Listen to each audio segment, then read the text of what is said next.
सैकड़ों जानें बचाई हैं,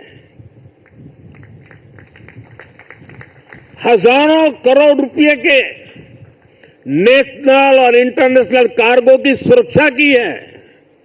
इससे दुनिया का भारत पर भरोसा बढ़ा है, आप सबके कारण बढ़ा है, और इसलिए मैं आज आप सबका भी अभिनंदन करता हूं। भारतीय नौसेना, कोस्ट गार्ड, उन पर यह लगातार भरोसा बढ़ता जा रहा है। आज आप ही देख रहे हैं, आसियान हो, ऑस्ट्रेलिया हो, गल्फ हो, अफ्रीका के देश हो, सबके साथ आज भारत का आर्थिक सहयोग लगातार मजबूत हो रहा है।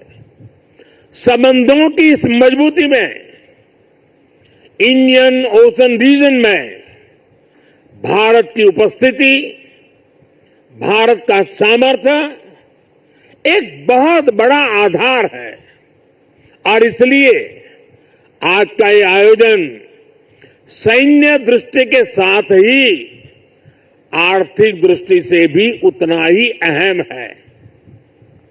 साथियों, 21वीं सदी के भारत का सैन्य सामर्थ्य भी अधिक सक्षम हो, आधुनिक हो, ये देश की प्राथमिकताओं में से एक है।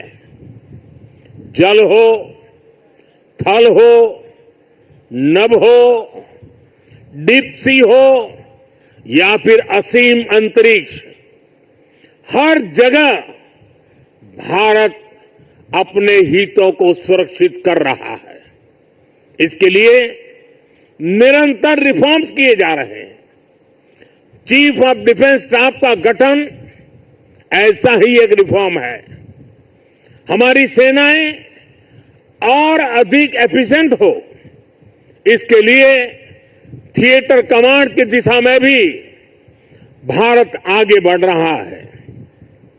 साथियों, पिछले 10 साल में जिस तरह भारत की तीनों सेनाओं ने आत्मनिर्भरता के मंत्र को अपनाया है, वो बहुत ही सराहनीय है।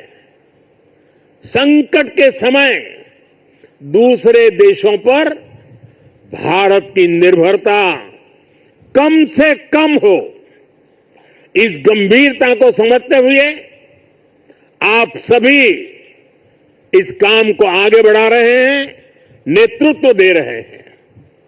हमारी सेनाओं ने 5,000 से ज्यादा ऐसे साजो सामान और उपकरणों की लिस्ट तैयार की है जो अब वो विदेशों से नहीं मंगाएगी।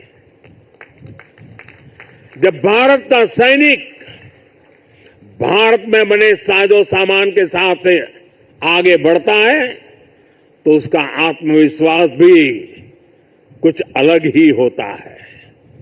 पिछले 10 साल में कर्नाटका में देश की सबसे बड़ी हेलीकॉप्टर बनाने वाली फैक्ट्री शुरू हुई है। सेनाओं के लिए ट्रांसपोर्ट एयरक्राफ्ट बनाने वाली फैक्ट्री शुरू हुई है। तेजस फाइटर प्लेन के भारत की साख को आसमान की नई ऊंचाई पर पहुंचाया है। यूपी और तमिलनाडु में बन रहे डिफेंस कॉरिडोर्स डिफेंस प्रोडक्शन को और गति देने वाले हैं। और मुझे खुशी है कि हमारी नेवी ने भी मेक इन इंडिया अभियान का बहुत अधिक विस्तार किया है। इसमें मझगांव डॉकयार्ड के आप सभी साथियों की भी बहुत बड़ी भूमिका है। पिछले 10 साल में नेवी में 33 शिप्स और 7 सबमरीन्स को शामिल किया गया है। इन 40 नेवल वेसल्स में से 39 भारतीय शिपयार्ड में ही बने हैं।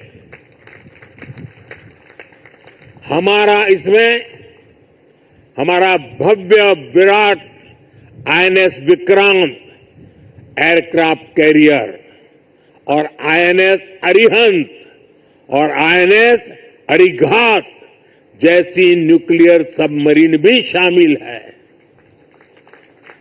मेक इन इंडिया उसको ऐसी गति देने के लिए मैं देश की तीनों सेनाओं को हृदय से बहुत बहुत बधाई देता हूं। आज भारत का डिफेंस प्रोडक्शन 1.25 लाख करोड़ रुपए से ज्यादा हो चुका है। हम 100 से ज्यादा देशों को डिफेंस इक्विपमेंट एक्सपोर्ट कर रहे हैं। मुझे विश्वास है आपके सहयोग से आज भारत तेजी से अपने डिफेंस सेक्टर का कायाकल्प करके दिखाएगा। साथियों, मेक इन इंडिया से भारत की सेनाओं का सामर्थ्य बढ़ने के साथ ही आर्थिक प्रगति के नए द्वार भी खुल रहे हैं। जैसे एक उदाहरण शिप बिल्डिंग इकोसिस्टम का है। आप में से बहुत से लोगों को पता होगा, एक्सपर्ट भी कहते हैं शिप बिल्डिंग में जितना इन्वेस्ट किया जाए उसका 2 गुना पॉजिटिव इंपैक्ट इकोनॉमी पर पड़ता है। यानी अगर हम शिप बिल्डिंग में 1 रुपये लगाते हैं तो इकोनॉमी में 1 रुपया 82 पैसे के आसपास सर्कुलेशन होता है। अब सोचिए, अभी देश में 60 बड़े शिप्स अंडर कंस्ट्रक्शन है। इनकी वैल्यू 1.5 लाख करोड़ रुपए के आसपास है। यानी इतना पैसा लगाने से करीब 3 लाख करोड़ रुपए का सर्कुलेशन हमारी इकोनॉमी में होगा और रोजगार के मामले में तो इसका 6 गुना मल्टीप्लायर इफेक्ट होता है।